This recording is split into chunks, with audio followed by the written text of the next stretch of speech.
ETF index mutual funds నేర్చుకుని stock మార్కెట్లో రాణించాలనుకుంటున్నారా? వెంటనే ఈ నెంబర్కి కాల్ చేయండి.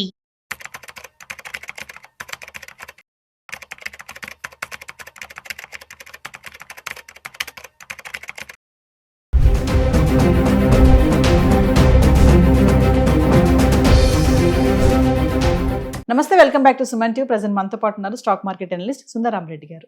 నమస్తే సార్. నమస్తే మ్యామ్. సార్, గోల్డ్ గురించి మనం చాలా వీడియోలో మాట్లాడుకున్నాం. క్రమేపా పెరుగుతూనే వస్తుంది. మరి ఇప్పుడు చూస్తే 1,05,000 అయిపోయింది. అంటే 10,000 వరకు కూడా వెళ్ళే ఛాన్సెస్ అయితే కనిపిస్తున్నాయి. మరి ఎందుకు ఒకేసారి ఇంతగా జంప్ అయింది అంటే టారిఫ్ అనుకోవచ్చా? ఇప్పుడు కొత్తగా వచ్చినటువంటి జిఎస్టీలో మార్పులకి అనుగుణంగా ఇంకా పెరిగే ఛాన్సెస్ ఉన్నాయంటే ఎంతవరకు వెళ్ళొచ్చు అంటారు? నో, గోల్డ్ పెరగడానికి ఇండియాలో ఉన్న టారిఫ్కి సంబంధం ఉండదండి. గోల్డ్ అనేది యూనివర్సల్ మెటల్, అది ఎల్లో మెటల్. సో కాబట్టి వరల్డ్ వైడ్గా అది నడుస్తుంది. ఇప్పుడు ప్రపంచవ్యాప్తంగా ఫస్ట్ టైము ఈ అమెరికన్ ట్రెజరీతో పోల్చుకుంటే గోల్డ్ని వాళ్ళు రీప్లేస్ చేసుకునే వాళ్ళు ఎక్కువ అవుతున్నారు. ఫస్ట్ టైం అది హిస్టరీలోనే. అందుకని ప్రపంచవ్యాప్తంగా సెంట్రల్ బ్యాంక్స్ అన్నీ కూడా ఈ డాలర్కున్న రిజర్వ్ స్టేటస్ ఏదైతే ఉందో దాన్ని స్లో చేసుకుంటూ తగ్గించుకుంటూ వస్తున్నారు. ఇప్పుడు వరల్డ్ వైడ్గా డాలర్ స్టోర్ చేసుకునే వాళ్ళు దాన్ని రిజర్వ్ కరెన్సీగా వాడేవాళ్ళు ఇంతకుముందు 57 దాకా ఉండేవాళ్ళు. ఇప్పుడు 50 దగ్గరకు వచ్చేసింది అది. అంటే స్లోగా తగ్గిస్తున్నారు అమెరికన్ డాలర్ స్టోర్ చేయడం అనేది. దానికి బదులు వాళ్ళు గోల్డ్తో హెడ్జింగ్ చేస్తున్నారు. ఈవెన్ ఇండియాలో కూడా ఆర్బీఐలో రీసెంట్ స్టేట్మెంట్ ఇచ్చారు. వాళ్ళు గోల్డ్ తోటి మేము హెడ్జింగ్ చేస్తున్నాము అండ్ అమెరికన్ ట్రెజరీస్ని అదే తగ్గిస్తున్నాం, యూఎస్ ట్రెజరీని తగ్గిస్తున్నామని. అంటే వరల్డ్ వైడ్గా నడుస్తుంది ఇది. అంటే చైనా వాళ్ళు ఆ పని ఎప్పటి నుంచో చేస్తున్నారు, ఇండియా వాళ్ళు కూడా చేస్తున్నారు. వీళ్ళు ఏంటంటే ఎవ్రీ మంత్ గోల్డ్ కొంటున్నారు ఆర్బీఐ వాళ్ళు అండ్ యుఎస్ డాలర్స్ని తగ్గించుకుంటూ పోతున్నారు. ఈ పని కనుక ఈవెన్ జపాన్ వాళ్ళు కూడా బిగిన్ చేస్తే చాలా దూరం పోద్ది.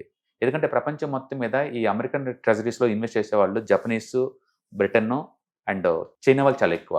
అంటే ఇప్పుడు కొత్తగా బ్రిటన్ బాగా కొంటున్నారు అమెరికన్ ట్రెజరీస్ని. బట్ అంతకుముందు మామూలు చూసుకుంటే జపాన్ ట్రెడిషనల్గా చైనా వాళ్ళు టూ మచ్ కొంటారు కనుక వాళ్ళ నుంచి కనుక సెల్లింగ్ కనుక వస్తే డాలర్ ఇంకా డ్రాప్ అయ్యే ఛాన్స్ ఉందన్నమాట. మొత్తానికి ఏదైనా కావచ్చు వరల్డ్ వైడ్గా అయితే పర్టికులర్ బ్రిక్ కంట్రీస్ మొత్తం సెంట్రల్ బ్యాంక్స్ స్వయంగా గోల్డ్ కొంటే బీన్ చేసినాయి కాబట్టి గోల్డ్కి డిమాండ్ కంటిన్యూస్గా ఉంటుంది. అది ఇండియాలో మ్యారేజ్ సీజన్ వల్ల కాదు, ట్యాక్స్ తగ్గడం వల్ల కాదు. వరల్డ్ వైడ్గా స్టాక్ మార్కెట్ అన్సర్టనిటీ ఉన్నప్పుడే గోల్డ్ అయితే పెరిగిద్ది. బట్ ఈ పర్టికులర్గా ఈ టైంలో మాత్రం డీడాలరైజేషన్ పుణ్యం అంటూ పెరుగుతుంది. అంటే ఆల్మోస్ట్ ఆల్ సెంట్రల్ బ్యాంక్స్ కొంటున్నాయి. అందుకని గోల్డ్ ఎవరు ముందు కొంటారు చూద్దాం అన్నట్టు అంటే చేజింగ్ నడుస్తుంది కాబట్టి గోల్డ్ ఈ ట్రెండ్ కంటిన్యూ అయ్యే ఛాన్స్ ఉంది. అయితే అన్లిమిటెడ్ మూవ్ జరిగిద్ది అంటే మూవ్ జరగదండి. లాస్ట్ ఇయర్ ఇప్పటికే ఆల్మోస్ట్ 45% దాకా మూవ్ అయింది కాబట్టి స్లో అయ్యే ఛాన్సే ఎక్కువ ఉంది. మొత్తానికైతే పాజిటివ్ బయాస్ మీద మూవ్ అవుతుంది. అంటే మనం అనుకున్నట్టు పాత వీడియోలో 1,10,000 రీచ్ అయ్యే ఛాన్స్ ఉంది. ఒకవేళ తగ్గితే సార్ ఎంత తగ్గొచ్చు అంటారు? 10 తగ్గితే ముందు ఆర్బీఐలు కొంటారండి. ప్రపంచవ్యాప్తం సెంట్రల్ బ్యాంక్సే కొంటాయి తగ్గి కొద్దీ. అందుకని తగ్గిద్దా మరీ టూ మచ్గా అంటే అంత తగ్గదు, కానీ స్టేబుల్గా ఉంటుంది. అంటే ఎప్పుడైనా ఇక్కడ స్టాక్ మార్కెట్లో ఏంటంటే ఏదైనా ఎసెట్ మూవ్ కనుక అయితే 2 రకాల కరెక్షన్ జరిగింది. ఒకటి ప్రైస్ కరెక్షను లేదా టైం కరెక్షను. టైం కరెక్షన్ అంటే పడదు పెరగదు అక్కడే అయిపోద్ది అనమాట. నాకు తెలిసి గోల్డ్ నెక్స్ట్ 1 or 2 years పెరగదు పడదు అక్కడే ఉండిపోద్ది. నేను అందుకే చెప్పాను కింద వైపు పోతే 90, పైకి పోతే 1,10,000 అని. నెక్స్ట్ 2 years ఈ రేంజ్లో ఉండొచ్చు గోల్డ్ ఎక్కువ సార్లు.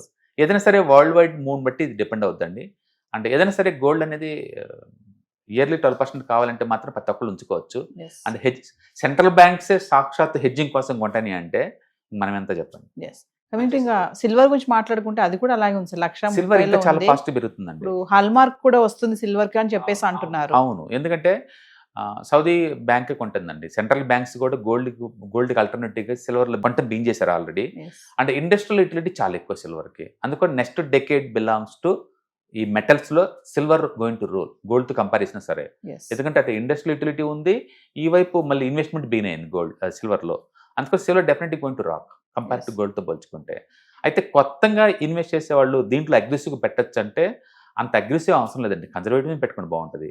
ఏదైనా సరే స్టాక్ మార్కెట్లో వాలటిలిటీ ఎక్కువైన కాడి నుంచి లేదు, అందరూ మల్టీ అసెట్ అలొకేషన్లో పెడుతున్నారు. వాళ్ళందరూ ఖచ్చితంగా సిల్వర్లో గోల్డ్లో పెడతారు. అందుకని గోల్డ్ ఇన్వెస్ట్మెంట్ పెరుగుతుంది ముందు రోజుల్లో.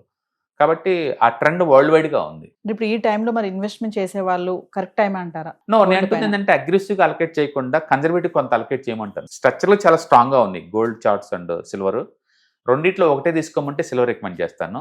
అండ్ రెండిట్లో ఎంత పెట్టచ్చు అంటే ఓవరాల్ పోర్ట్ఫోలియో కొంత కేటాయించండి, మొత్తం కేటాయించిన అవసరం లేదు. ఇంకా చెప్పాలంటే ఈ టైంలో ఈక్విటీకి ఎక్కువ అలొకేట్ చేయమంటాను. ఎందుకంటే 14 months జీరో రిటర్న్స్ కదా, ఇది మూవ్ అయ్యే ఛాన్స్ ఎక్కువ ఉంది దాంతో పోల్చుకుంటే నెక్స్ట్ 1 yearలో. But positive bias gold. Thank you, sir. Hi, ETFs, index funds and mutual funds ఎవరైనా సరే క్లాస్ రూమ్ ఎన్విరాన్మెంట్లో ఇలా నేర్చుకుందాం అనుకుంటే అక్టోబర్ 12వ తారీఖు మీకు దగ్గరలోని సిటీకి వస్తున్నాం. వైజాగ్, తిరుపతి అండ్ నెల్లూరు ఈ 3 సిటీస్లో ప్లాన్ చేస్తున్నాం. సో మీరు ఎవరైనా సరే స్టాక్ మార్కెట్ మీద passive income as well as active income కనుక ETFs, index funds and mutual funds ద్వారా ఎర్న్ చేద్దాం అనుకుంటే ఇది మంచి అవకాశం. సో మీరు ఎవరైనా సరే మీ దగ్గరలో సిటీస్ వాళ్ళకి అనుకుంటే కనుక కింద స్క్రోల్ అవుతున్న నెంబర్పై పింక్ చేసుకొని మీరు సీటు రిజర్వ్ చేసుకోండి. సో ఇంతకుముందుతో పోల్చుకుంటే ఏంటి, ఇంతకుముందు మనం ఓన్లీ ఆన్లైన్లో తీసుకునే వాళ్ళం. ఇప్పుడు దాంతో పోల్చుకుంటే ఇది క్లాస్ రూమ్ ఎన్విరాన్మెంట్లో అనమాట. సో 1-to-1 ఇంటరాక్షన్ ఉంటుంది కాబట్టి మోర్ ఎఫెక్టివ్గా ఉంటుంది. కాబట్టి ఎవరికైనా ఇంట్రెస్ట్ ఉంటే ఈ 3 అసెట్ క్లాసులు నేర్చుకుందామని కింద స్క్రోల్ అవుతున్న నెంబర్పై పింక్ చేయండి. Thank you. హాయ్, మార్కెట్స్ చాలా వాలటిలిటీ ఉన్నాయని భయపడుతున్నారా? మార్కెట్ ఆల్ టైమ్ హైలో ఉందని దూరంగా ఉండాలనుకుంటున్నారా? ఏది రైట్ టైం మార్కెట్లో ఎంటర్ అవడానికి, ఏది బెస్ట్ టైం మార్కెట్లోంచి బయటకు పోవడానికి తెలుసుకోవాలనుకుంటున్నారా? మార్కెట్లో mutual funds, ETFs, index funds ద్వారా మనీ మేక్ చేద్దాం అనుకున్నారా? ఇలాంటి మీ డౌట్స్ కి క్లారిఫికేషన్ కోసం ఈ webinar ETFs, index funds and mutual funds కోర్సులో జాయిన్ అవ్వండి.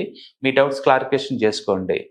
Every month Saturday, Sunday and Monday conduct చేసే ఈ కోర్సులో మీకు ఈటీఎఫ్స్ అంటే ఏంటి, ఇండెక్స్ ఫండ్స్ అంటే ఏంటి, మ్యూచువల్ ఫండ్స్ అంటే ఏంటి, different type of ETFs, index funds, mutual funds అంటే ఏంటి, ఇందులో ఇన్వెస్ట్ చేయడం ద్వారా లాంగ్ టర్మ్ లో వెల్త్ ఎలా క్రియేట్ చేసుకోవాలా, షార్ట్ టర్మ్ లో ఎలా వెల్త్ క్రియేట్ చేసుకోవాలా, ఎనీబడి కెన్ ట్రేడ్ ప్రోగ్రామ్ ఎలా పార్టిసిపేట్ చేయాలా, ఇలాంటి అన్నిటికీ మీకు ఆన్సర్ దొరుకుతుంది. కాబట్టి మీకు ఎవరికన్నా ఇలాంటి వాటిలో వెల్త్ క్రియేట్ చేయాలని కనుక ఇంట్రెస్ట్ కనుకుంటే కింద స్క్రోల్ అవుతున్న నెంబర్ కి కాల్ చేయడం ద్వారా మీ సీట్ని బుక్ చేసుకోండి. Thank you.